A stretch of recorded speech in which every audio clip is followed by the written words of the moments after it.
सभी को मेरा नमस्कार। प्यारे बच्चों, आप लोग आजकल घर में लॉकडाउन के पीरियड में खूब मस्ती कर रहे होंगे, पर मस्ती के साथ साथ पढ़ाई भी ज़रूरी है और आशा है कि आप वो कर भी रहे होंगे। तो आज फिर पुनः मैं आपके साथ आपकी विषय अध्यापिका ममता चौहान आपके सामने दोबारा कार्यपत्रक 40 के साथ आपके सामने प्रस्तुत कर रही हूँ। कार्यपत्रक को ध्यान से देखिए आप। वर्कशीट नंबर 40, दिनांक 5/10/2020, विषय हिंदी, पाठ का नाम प्रेमचंद के फटे जूते। सबसे पहले शुरू करने से पहले आप अपना नाम, विद्यार्थी का नाम लिखें और अध्यापक का नाम लिखें, जो भी आपकी अध्यापिका हैं।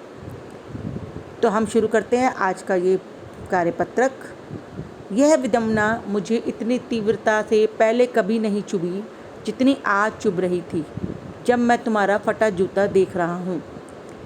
इसमें लेखक ये विडंबना बताना चाहता है कि प्रेमचंद ने फटा हुआ जूता पहना हुआ है और ये उनकी एक विवशता है, मजबूरी है कि वह एक फटा जूता पहने हैं और फ़ोटो खिंचा रहे हैं। तुम महान कथाकार, उपन्यास सम्राट और युग प्रवर्तक न जाने क्या क्या कहलाते थे। प्रेमचंद जी ने करीब 300 कहानियाँ, कथाएँ लिखी हैं। उपन्यास सम्राट इसलिए कहलाते हैं, उन्होंने करीब 15 उपन्यास लिखे और इनके बाद या इनसे ही युग का प्रवर्तक कहलाया जाए। इनके बाद से एक नया युग आरंभ हुआ। इन्होंने अपनी कहानी और उपन्यास से एक नए युग को उभारा, दिखाया, समाज को उसको प्रदर्शित किया और एक युग में परिवर्तन आया। MGR फोटो में भी तुम्हारा जूता फटा हुआ है। मेरा जूता भी कोई अच्छा नहीं है, यूँ ऊपर से अच्छा दिखता है। यहाँ पर प्रेमचंद जी के साथ लेखक अपनी तुलना करता है, तुलनात्मक अध्ययन दिखाना चाहता है कि तुम्हारा तो जूता फटा हुआ है, मेरा भी जूता फटा हुआ है, अच्छा नहीं है, पर तो तुम्हारा जो है उसमें से उंगली बाहर, मेरे जूते में से उंगली बाहर नहीं निकलती।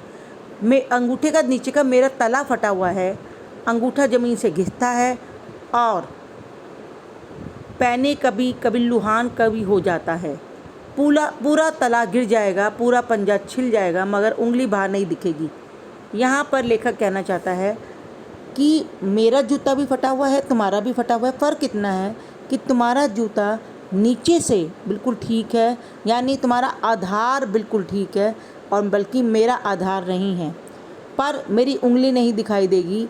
यानी मैं दुनिया भर के कष्ट सहन कर लूँगा, मेरा पैर लहूलुहान हो जाएगा, पर मैं दिखावा करूँगा कि मुझे जैसे कुछ हुआ ही नहीं। परंतु यहाँ पर प्रेमचंद जी का आधार पक्का है और उंगली दिखाई दे रही है, यानी वो जैसे हैं वैसे ही दिखाई दे रहे हैं। मेरी उंगली ढकी हुई है पर पंजा नीचे से घिस रहा है। तुम पर्दे के महत्व को नहीं जानते, हम पर्दे पे कुर्बान हो रहे हैं।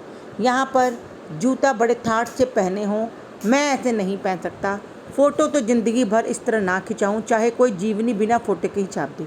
यहाँ पर दोबारा लेखक तुलनात्मक अध्ययन करते हुए दिखाता है, दो बातें बताता है। एक तो प्रेमचंद जी व्यक्तित्व से दिखावा नहीं करते थे और वो सरल थे, जैसे थे वैसे नज़र आते थे। और दूसरा, उनका आधार पक्का था, जाकि बाकी समाज या लेखक का आधार चाहे कमज़ोर हो पर वो दिखावे के तौर पे अपने आप को मजबूत दिखाते हैं। क्या मतलब है इसका? तुम्हारी ये व्यंग मुस्कान मेरे हौसले पस्त कर देती है। यानी तुम जूता फटा हुआ पहने हो और फ़ोटो खिंचाते हुए हंसते हो, हल्के से मुस्कुरा देते हो, जिससे मेरे हौसले पस्त हो जाते हैं। क्या मतलब है इसका? कौन सी मुस्कान है ये? क्या हीरो होरी का गोदान हो गया? गोदान इनका एक बहुत बड़ा उपन्यास था जिसमें होरी उनका एक कैरेक्टर था। क्या पूस की रात में नील गाय हल्कू का खेत चर गई? पूस की रात एक कथा है, प्रेमचंद द्वारा लिखी गई, उसमें हल्कू एक उसका पात्र था। क्या सुजान भगत का लड़का मर गया क्योंकि डॉक्टर क्लब छोड़कर नहीं जा सकते? नहीं, मुझे लगता है माधव औरत का कफन के चंदे में शराब पी गया। कफन नाम का एक उपन्यास था जिसमें माधव नाम के व्यक्ति ने अपने औरत के कफन के पैसों से शराब पी ली थी। यही मुस्कान मालूम होती है। तो ये था आपके सामने गद्यांश। चलिए प्रश्नों के उत्तर देखते हैं। महान कथाकार, उपन्यास सम्राट, युग प्रवर्तक आदि विशेषण का प्रयोग किस महान व्यक्तित्व के लिए किया गया है? तो इसका उत्तर है बच्चों, महान कथाकार, उपन्यास सम्राट, युग प्रवर्तक आदि विशेषण का प्रयोग मुंशी प्रेमचंद जी के लिए किया गया है। लेखक के दूसरा प्रश्न, लेखक के जूते और प्रेमचंद के जूते में क्या फ़र्क है? आपकी नज़र में किसका जूता अच्छा है? लेखक का जूता नीचे से फटा हुआ है, तला घिस चुका है, पैर लहूलुहान हो गया है, यानी प्रेमचंद का जूता नीचे से ठीक है, तला मजबूत है, पर उसकी उंगली ऊपर से नज़र आ रही है।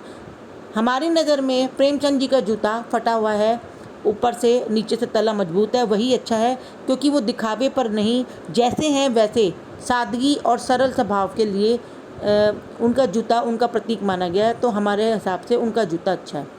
तुम पर्दे का महत्व नहीं जानते, हम पर्दे पर कुर्बान हो रहे। इसमें लेखक किसकी सादगी और किसके दिखावे की बात कर रहा है? इस वाक्य में लेखक प्रेमचंद जी की सादगी और लेखक यानी समाज की ओर दिखावे की ओर संकेत कर रहा है। चौथा प्रश्न है, लेखक के हौसले कौन पस्त कर देता है?